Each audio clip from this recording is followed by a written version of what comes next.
As our nation marks the 250th anniversary of the signing of the Declaration of Independence, we gather to celebrate our history and reflect on the enduring principles that have guided our country for 250 years. Liberty, equality, self-government, and the belief that the power of government is derived from the consent of the governed. The words adopted on July 4, 1776 have inspired generations of Americans and people around the world in the ongoing pursuit of freedom and justice. Tonight, it's our privilege to honor that legacy by reading the Declaration in its entirety.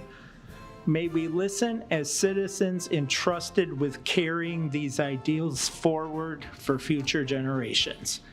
And now we will read the Declaration of Independence.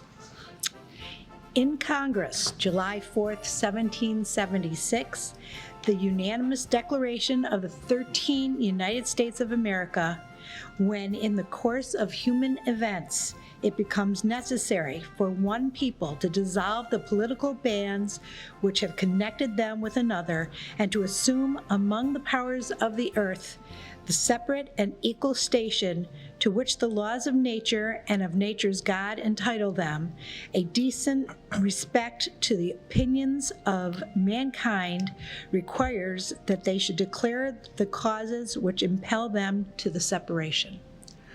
We hold these truths to be self-evident, that all men are created equal, that they are endowed by their Creator with certain unalienable rights, that among these are life, liberty, and the pursuit of happiness, that to secure these rights, governments are instituted among men, deriving their just powers from the consent of the governed, that whenever any form of government becomes destructive of these ends, it is the right of the people to alter or to abolish it and to institute new government, laying its foundation on such principles and organizing its powers in such form as to them shall seem most likely to affect their safety and happiness.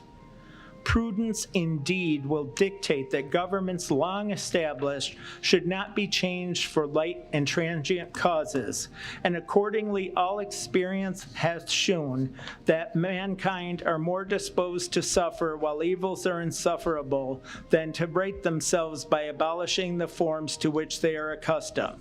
But when a long train of abuses and usurpations pursuing invariably the same object evinces a design to reduce them under absolute despotism, it is their right, it is their duty to throw off such government and to provide new guards for their future security. Such has been the patient sufferance of these colonies, and such is now the necessity which constrains them to alter their former systems of government. The history and the present King of Great Britain, is a history of repeated injuries and usurpations, all having in direct object the establishment of an absolute tyranny over these states. To prove this, let facts be submitted to a candid world. He has refused his assent to laws, the most wholesome and necessary for the public good. He has forbidden his governors to pass laws of immediate and pressing importance, unless suspended in their operation, till his assent should be obtained. And when so suspended, he has utterly neglected to attend to them. He has refused to pass other laws for the accommodation of large districts of people, unless those people would relinquish the right of representation in the legislature, a right inestimable to them and formidable to tyrants only. He has called together legislative bodies at places unusual, uncomfortable, and distant from the depository of their public records, for the sole purpose of fatiguing them into compliance with his measures.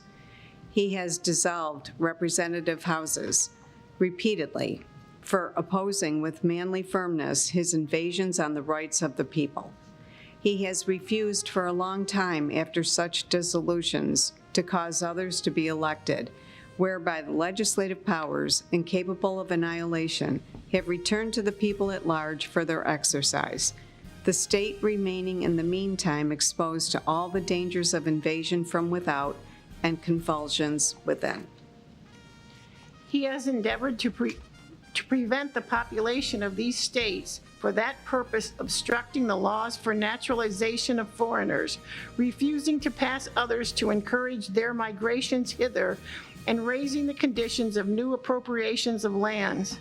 He has obstructed the administration of justice by refusing his assent to laws for establishing judiciary powers. He has made judges dependent on his will alone for the tenure of their offices and the amount and payment of their salaries. He has erected a multitude of new offices and sent hither swarms of officers to harass our people and eat out their substance. He has kept among us in times of peace standing armies without the consent of our legislatures. He has affected to render the military independent of and superior to the civil power.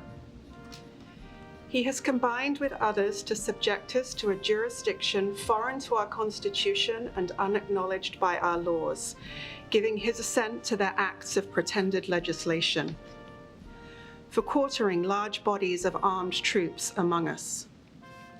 For protecting them by a mock trial from punishment for any murders which they should commit on the inhabitants of these states.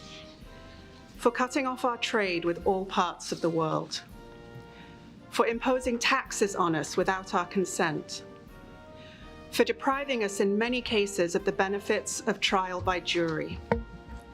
For transporting us beyond seas to be tried for pretended offenses. For abolishing the free system of English laws in a neighboring province, establishing therein an arbitrary government, and enlarging its boundaries so as to render it at once an example and fit instrument for introducing the same absolute rule into these colonies.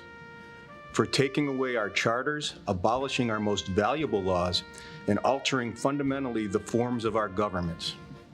For suspending our legislatures and declaring themselves invested with power to legislate for us in all cases whatsoever.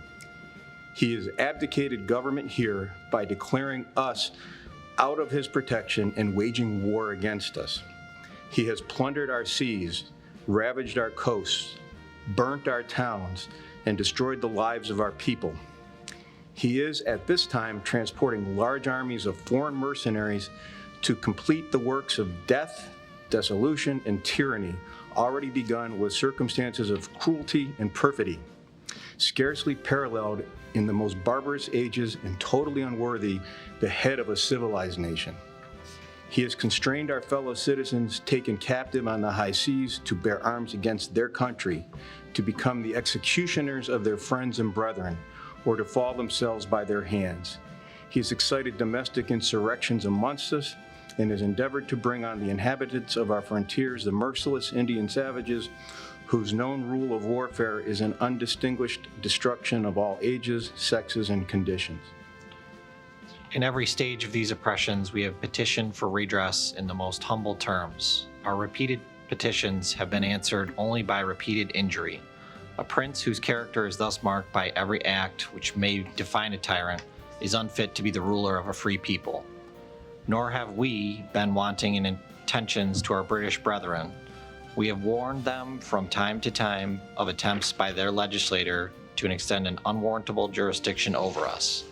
We have reminded them of the circumstances of our emigration and settlement here. We have appealed to their native justice and magnanimity, and we have conjured them by the ties of our common kindred to disavow these usurpations, which would inevitably interrupt our connections and correspondence. They too have been deaf to the voice of justice and of consanguinity. We must therefore acquiesce in the necessity which denounces our separation and hold them, as we hold the rest of mankind, enemies in war, in peace friends. We therefore, the representatives of the United States of America in General Congress assembled, appealing to the Supreme Judge of the world for the rectitude of our intentions, do, in the name and by the authority of the good people of these colonies, solemnly publish and declare that these united colonies are, and of right ought to be, free and independent states, that they are absolved from all allegiances to the British Crown, and that all political connection between them and the great state of Britain is and ought to be totally dissolved, and that as free and independent states, they have full power to levy war, conclude peace, contract alliances, establish commerce, and do all other acts and things which independent states may of right do. And for the support of this declaration, with a firm reliance on the protection of divine providence, we mutually pledge to each other our lives, our fortunes, and our sacred honor. Thank you.